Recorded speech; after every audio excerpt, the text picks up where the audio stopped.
মানুষ যখন মারা যায় সে কি বুঝতে পারে যে সে মারা গেছে বা কখন বুঝতে পারে? মৃত ব্যক্তিকে স্বপ্নে দেখলে তাকে আমরা যে অবস্থায় দেখি তা কতটুকু সত্য, এবং শয়তান কি মৃত ব্যক্তির রূপ ধারণ করতে পারে? এরপরে প্রশ্ন হলো, আমি অত্র এলাকারই একজন নিবাসী। আমাদের এলাকার এক লোক, সে ধর্মে মুসলমান, সে মন্দিরে গিয়ে পূজা করে, রীতিমতো আবার নামাজও পড়ে।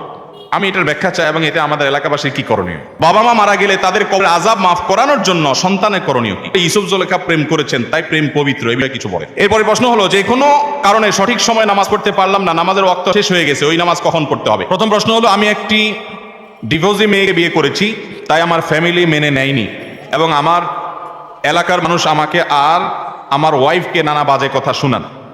আমি কি ওকে বিয়ে করে ভুল করেছি? এ ব্যাপারে ইসলাম কি বলে জানাবেন। আমার এলাকার নাম নগর নাম কোন এলাকা আছে নাকি? ও, নাঙ্গলবন্দ বোধ হয়। আচ্ছা, যাই হোক, নাঙ্গলবন্দ নগর, ঠিক আছে। যাই হোক, ভাই প্রশ্ন করেছেন, খুবই দরকারি একটা প্রশ্ন ভাই। কেন দরকারি প্রশ্ন আমি বলি। অনেক মুসলমান আছেন আমাদের সমাজে, তিনি নামাজ কালাম পড়েন হয়বা, অথবা তিনি নিজেকে মুসলমান দাবি করেন, কিন্তু এইরকম কিছু দুশ্চরিত্র তার মধ্যে আছে। একজন যুবক কোন ডিভোর্সি নারীকে বা কোনো বিধবা মেয়েকে যদি বিয়ে করেন, তিনি কি ভালো কাজ করেছেন না খারাপ কাজ করেছেন? কিরকম ভালো কাজ আপনি জানেন? একজন নারী, তিনি তালাক প্রাপ্ত হয়ে বাপের বাড়িতে ফিরে এসেছেন। আমাদের সমাজের বেশিরভাগ মানুষ এই ধরনের মেয়েদেরকে দেখলে ফিস ফিস করে। মনে করা হয় যে এই ভদ্র মহিলা বাপের বাড়ি থেকে তালাকপ্রাপ্ত হয়ে এসেছেন, নিশ্চয়ই তার সমস্যা আছে, না হলে সে তালাক খাইল কেন? এরকম মন্তব্য আমাদের মধ্যে করার প্রবণতা আছে না নাই? হ্যাঁ আমার, শুধুমাত্র মেয়ের দোষেই তালাক হয় নাকি ছেলেদের দোষেও তার সাথে থাকার অনুপযুক্ত পরিবেশের কারণে তালাক হয়? হয় কি হয় না? শুধু মেয়েদের দোষেই তালাক হয়, ছেলেদের দোষে তালাক হয় না? বরং আপনি খুঁজে দেখতে পাবেন বেশিরভাগ ক্ষেত্রেই ওই তথাকথিত শ্বশুর বাড়ি, শ্বশুর শাশুড়ি, ননদ, দেবর, স্বামী, সবার সম্মিলিত অত্যাচারে টিকতে না পেরে ডিভোর্স নিতে বাধ্য হয়েছে মহিলা। তাহলে একজন মাজলুম, এমনিতে তার মনটা ভাঙা, এরপরে যদি সমাজের মানুষ তাকে কটু কথা বলে, তালাক প্রাপ্তা বলে, তার বাপকে, তার মাকে, পরিবারের লোককে মুখকে ছোট হতে করে দেয়, তাদেরকে তাচ্ছিল্য করে কথা বলে, হেয় করে কথা বলে, বাজে কথা বলে, ওই মেয়েকে যদি বাজে কথা বলে, তাহলে একজন মাজলুম অত্যাচারিত মানুষ যদি তিনি হয়ে থাকেন আর আপনি যদি কটু কথা বলেন, তাহলে এই মাজলুমের যে আহাজারি, সে হয়তো মুখে বলতে পারবে না, অন্তরে ব্যথা আছে। আল্লাহর কসম করে বলছি, জাহান্নামে যাওয়ার জন্য আপনার আর বেশি কিছু লাগবে না। আমাদের সমাজে অনেক ভালো কাজ করলে এই সমাজে মানুষের সবচেয়ে বড় বাধা হয়ে দাঁড়ায়, আবার খারাপ কাজ করলে দেখবেন মন কেউ বাধা দেয় না। একজন ভদ্র মহিলা, তার স্বামী মারা গেছে, তার 2টা বা 4টা বাচ্চা আছে। এই বয়সে তিনি যদি অন্যত্র বিয়ে বসেন, কাজটা কি ভালো না খারাপ? কিভাবে ভালো? যে তার এখন এবং পরবর্তীতে একজন পুরুষ গার্ডিয়ানের দরকার হয়। বাবার বাড়িতে কতদিন আমি যে একা একা সংগ্রাম করে চলা, সেকুলার সমাজ ব্যবস্থায় বলে যে না, একা একা চলুক, দুনিয়া জয় করতে হবে, হান করতে হবে, তান করতে হবে। ভাইরে, যারা ভুক্তভোগী তারা জানে যে এই সমস্ত বস্তা পচা সস্তা স্লোগান এবং এই সমস্ত বস্তা পচা সস্তা নীতি কথাগুলো, তথাকথিত নীতি কথা যেগুলো শোনানো হয়, এগুলো কখনো বাস্তব না, এগুলো অবাস্তব। আল্লাহ তাআলা নারী পুরুষকে যে সৃষ্টি করেছেন, নারী পুরুষের দৈহিক কাঠামোর দিকে তাকালে আপনি বুঝতে পারবেন যে এখানে একজনকে অন্যজনের পরিপূরক রেখেছেন। এখানে পৃথক থেকে, তথাকথিত স্বাধীনতার নামে আলাদা থেকে জীবনযাপন করা, এটা কখনো সুখকর হয়? অতএব একজন নারী, তার জীবনে একজন সঙ্গী দরকার আছে। তিনি যদি তার ছেলে মেয়েকে নিয়ে অন্যত্র বিয়ে বসেন, তার স্বামী মারা গেছে কিংবা ডিভোর্স হয়ে গেছে, তিনি ভালো কাজ করেছেন।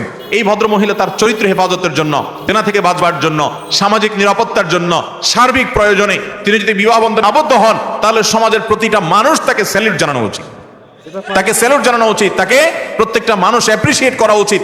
কিন্তু আমাদের সমাজের একটা শ্রেণীর নষ্ট মানুষ আছে, যে মানুষগুলো তাদেরকে খোঁচাখুচি করেছে, 3-4টা মেয়ে হয়ে গেছে, এখন আবার বিয়ে করার শখ হয়েছে, তাকে নিয়ে তাচ্ছিল্য করা হয়, তাকে নিয়ে ব্যঙ্গ করা হয়, বাজে কথা বলা হয়। ঠিক না বেঠিক?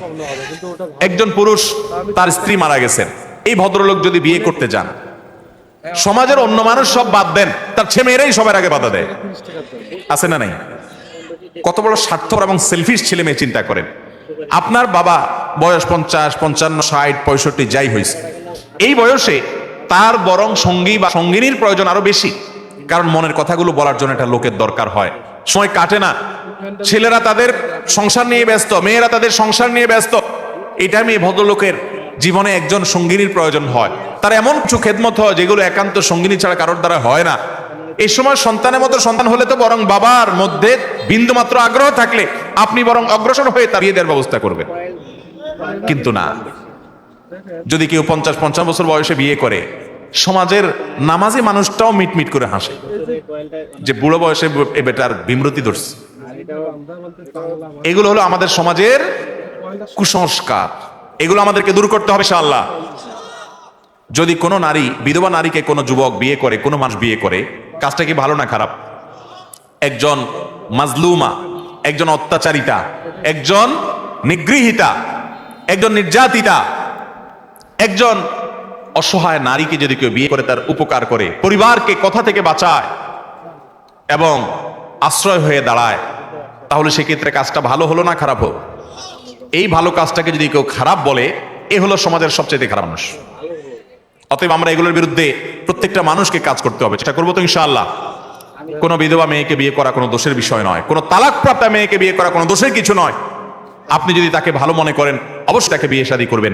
এবং একইভাবে কোন পুরুষ তিনি তার স্ত্রী মারা যাওয়ার পরে অন্য কোন নারীকে বিয়ে করলে, কোন নারী তার স্বামী মারা যাওয়ার পরে বা তালাকপ্রাপ্ত হওয়ার পর, এমনকি 2-4টা সন্তানও থাকে যদি, তারপর তিনি যদি অন্যত্র বিয়ে করেন, সেটা কখনো মন্দ না, সেটা অবশ্যই ভালো।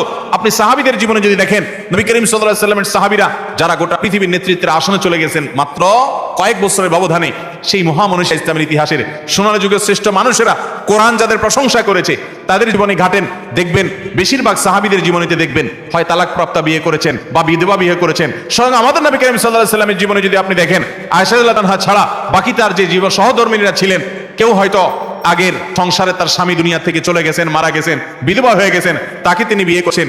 এই ধরনের তার বিয়েগুলো দেখবেন বেশিরভাগ ক্ষেত্রে। অতএব আমাদের কোন যুবকরা যদি সেই কাজ করে, তাহলে তো সাহাবীদের সুন্নতের উপর আমল করলো, নবী সাল্লাল্লাহু আলাইহি ওয়াসাল্লামের সুন্নতের উপর আমল করলো। এটাকে যদি ব্যঙ্গ করা হয়, তাচ্ছিল্য করা হয়, হেয় করা হয়, সমালোচনা করা হয়, তাহলে সমাজ থেকে কখনো ভালো মানুষ তৈরি হয় না, খারাপ মানুষই তৈরি হবে। ভালোকে ভালো বলার মানসিকতা রাখবো তো আমরা ইনশাআল্লাহ। এই ধরনের যুবককে আর আমরা সৎসাহস দেব যে হ্যাঁ তুমি সৎসাহস এর কাজ করেছো, তাকে আমরা প্রেরণা দেব। আল্লাহ তাআলা আমাদের সবার রুচিগুলোকে উন্নত এবং ভালো রুচিতে পরিণত করার তৌফিক দান করুন।